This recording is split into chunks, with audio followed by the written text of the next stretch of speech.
ஓம் நமச்சிவாய சிவாய நம. அனைத்து தமிழ் உள்ளங்களுக்கும் கனிவான வணக்கங்கள்.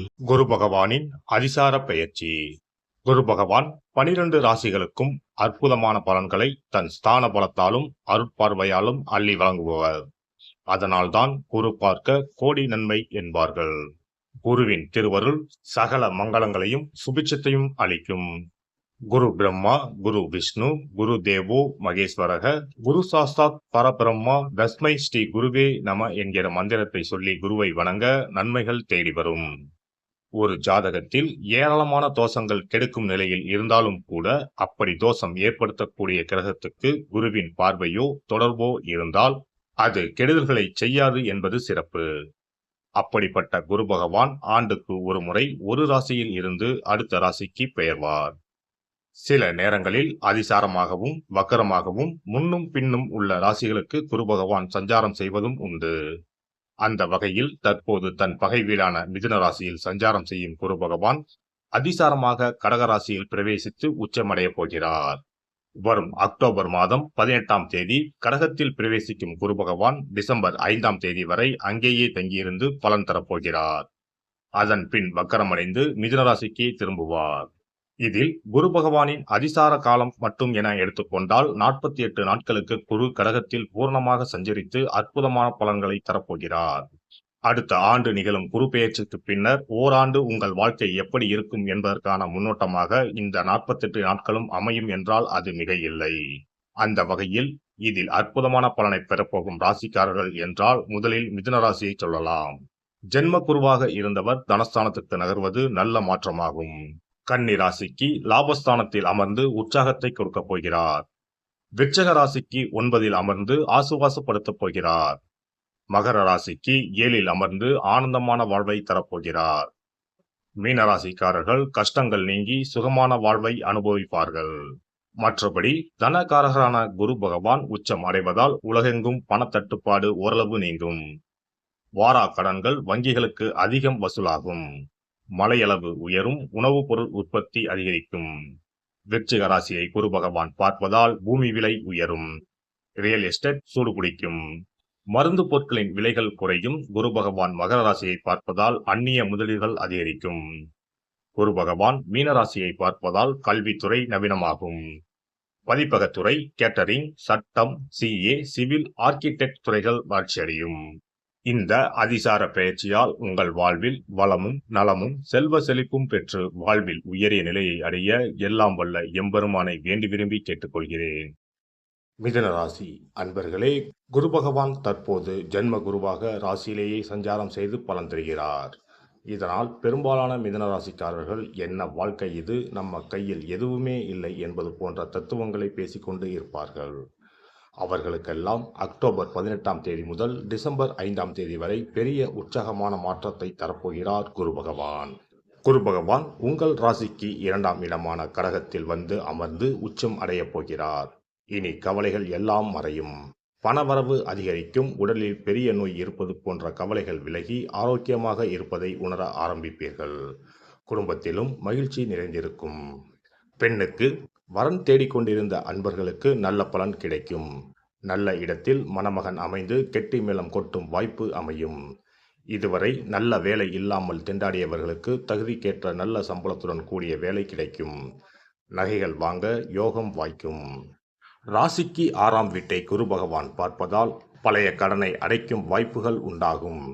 எதிரிகள் பகையை மறந்து சமரசம் ஆவார்கள். சிலர் உங்கள் வழியில் இருந்து விலகி போவார்கள். எதிலும் வெற்றி கிடைக்கும். ஆரோக்கியம் அதிகரிக்கும். மருத்துவ செலவுகள் குறையும். ராசிக்கு 8ஆம் வீட்டை குரு பகவான் பார்ப்பதால் திடீர் பயணங்களால் ஆதாயம் வரும். சிலருக்கு இதுவரை வளர்ச்சி காணாமலேயே இருந்த சில பங்குச்சந்தை முதலீடுகளில் நல்ல லாபம் கிடைக்கும்.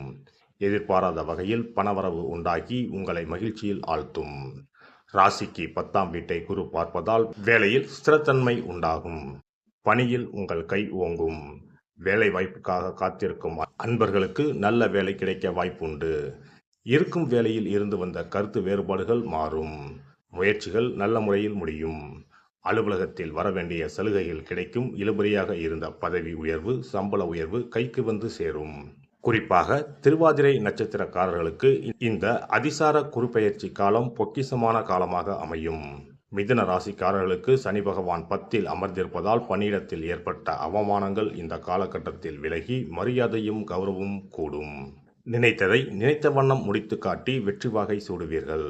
மொத்தத்தில் மிதுன ராசிக்காரர்களுக்கு இந்த அதிசார குருபெயர்ச்சி கோடையில் சிக்கி தவிப்பவர்களுக்கு கிடைக்கும் குளிர்மலை போல பல இனிய அனுபவங்களை தருவதாக அமையும்.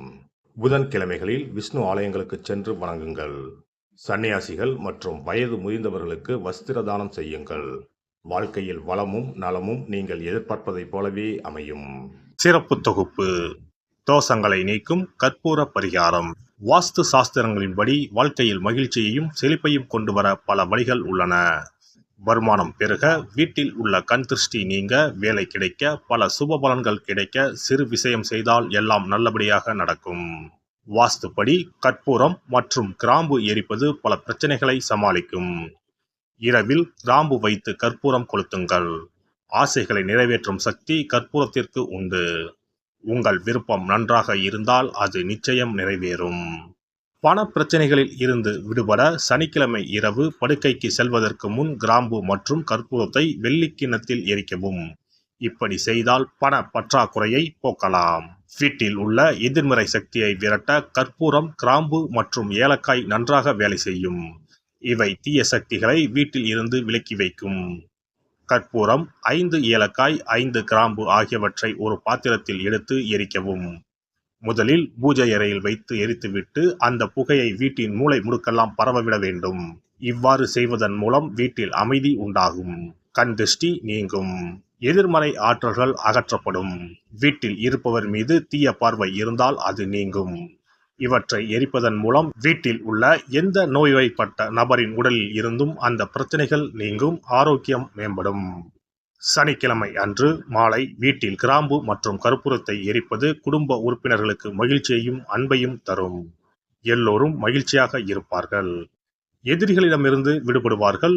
மேலும் கிராம்பு மற்றும் கற்பூரத்தை எரித்து வர வீட்டில் உள்ள பிணக்குகள் நீங்கும். சில சமயங்களில் நீங்கள் எவ்வளவு முயற்சி செய்தாலும் உங்கள் தொழிலில் வெற்றி பெற முடியாது. இது போன்ற சமயங்களில் கற்பூரத்துடன் இந்த தீர்வை முயற்சிக்கவும். இந்த அணுகுமுறை நீங்கள் விரும்பிய வெற்றியை தரும். வேலை நேர்காணலுக்கு செல்லும் போது கற்பூரம் மற்றும் கிராம்பு எரிப்பது நல்லது. மேலும் 2 கிராம்புகளை வாயில் போட்டுவிட்டு வெளியே செல்லவும். நேர்காணலுக்கு செல்வதற்கு முன் அவற்றை அசைக்கவும். இப்படி செய்தால் வேலை கிடைக்கும். தொழிலில் முன்னேற்றம் ஏற்படும். கடுகு எண்ணெயில் 2 கிராம்புகளை போட்டு காலையில் கடவுளுக்கு அருகில் தீபம் ஏற்றவும். அதன் பிறகு நேர்காணலில் கலந்து கொள்ளுங்கள். இவ்வாறு செய்வதன் மூலம் தொழிலில் உள்ள தடைகள் அனைத்தும் நீங்கும். நல்ல வேலை கிடைக்கும். திருமண உறவில் சிக்கல் இருந்தால் வெள்ளி அல்லது வேறு ஏதேனும் பாத்திரத்தில் கற்பூரத்தை எரிக்கவும். அறையின் மூலையில் 2 கற்பூரங்களை வைக்க வேண்டும். இவ்வாறு செய்வதன் மூலம் தம்பதிகளிடையே ஒற்றுமை அதிகரிக்கும். மேலும் இரவில் கற்பூரம் மற்றும் கிராம்புகளை எரிப்பதால் வாழ்வில் உள்ள தடைகள் நீங்கும்.